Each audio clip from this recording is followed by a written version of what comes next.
consider these things, he reigned divine in unapproachable light and incomparable glory. That's how he was. And he created all things and kept them going by his powerful word. And he was endlessly worshipped and adored by myriad upon myriad of angels. And yet he overflowed in restless love and created humans in his image that he might love on them. And he created a paradise, a garden, and he met them in the cool of the day to be with them and to bless them. And he gave them free will so that they might love him back in freedom. And he did not turn away when they turned away, but he moved towards them in love. He's the God who is always advancing towards us in love. And he covered their nakedness and their shame. And when he excluded them from the garden, he didn't stay in the garden, but he accompanied them out. And he chased them all the way through the corridors of history. And he reveals himself in creation and conscience and in words and in wonders.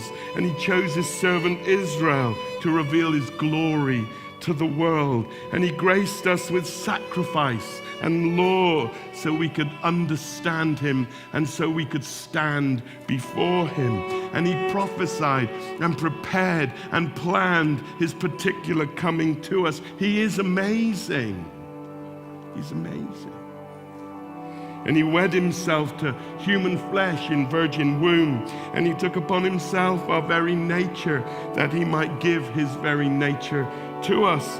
And he dwelt among us as one of us and drank the earthly cup to its lees. And at the age of 30, he left obscurity and began his public ministry. And he spoke like no one else. And he lived like no one else ever lived. And people who heard him were amazed, and some were afraid, and a few were angry. And he called people to leave everything and follow him. And he said he was bringing the kingdom of God.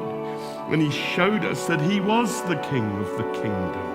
And he showed us the nature of the kingdom, that it was a kind kingdom. And he showed us that his was a powerful kingdom, and lives were transformed. And he gave us the keys of the kingdom. And he forgave the sins of the adulterous woman and the cripple who got up and walked. And he tenderly touched the leper, and he healed their skin, and he removed their ignominy and shame. And he bent double with compassion when he was moved, seeing the sickness and suffering of others. And he raised the dead boy and gave him back to his mother. And he raised the dead girl and gave her back to her father. And he raised his dead friend and gave him back to his sisters. And he opened the eyes of the blind, and he opened the ears of the deaf, and he opened the prisons of the tormented, and he opened the minds of the questioning, and he opened the way for us to God. That's amazing. Have you ever heard of anything else like that? And he fed 5,000 hungry pilgrims with just 5 loaves and 2 fish. And he commanded the winds and the waves to obey him, and they did.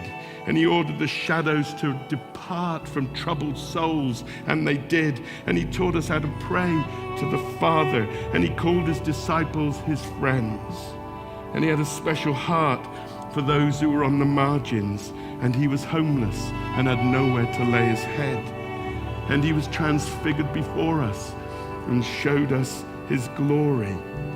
And he wept at the tomb of his friend. And he made friends with tax collectors and sinners and prostitutes and even those who would betray him. And he loved the rich young ruler who loved his money more than God. And he turned over the tables in the temple and stood in the way of those who would profit and stand in the way of others coming to God. And he prayed for us to be protected from the devil and to be loved and to know and share the love of God. And he gave us bread and wine to join with him and one another. He is amazing. And he intimidated the authorities, and he provoked his enemies, and wicked men and evil spirits conspired to kill him. And he faced down the fear and he embraced his destiny for us. He is amazing. And he welcomed the betrayer with a kiss and still called him friend. And scheming men sat in judgment on him, and they condemned him, as we've just read, and they spat at him, and they beat him, and they nailed him, and they killed him. And he did it all willingly, of his own free volition, because he loved us and because there was no other way for us to come to God. And he who knew no sin became sin for us, and God laid on him the iniquity of us all. And he enters God-forsakenness for our sake.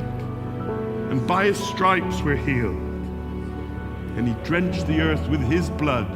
Most leaders and warriors drench the world with other people's blood. And he washed us whiter than snow. And his executors said, truly this man was the Son of God.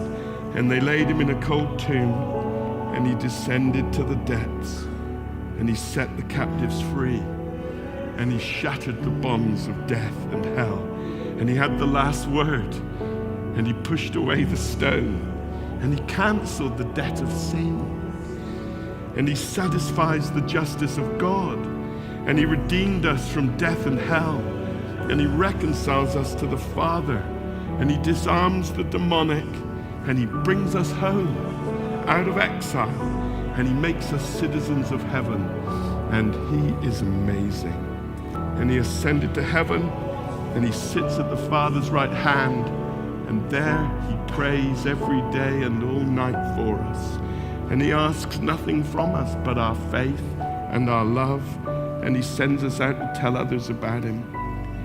And he's coming back to be with us and to take us to be with him.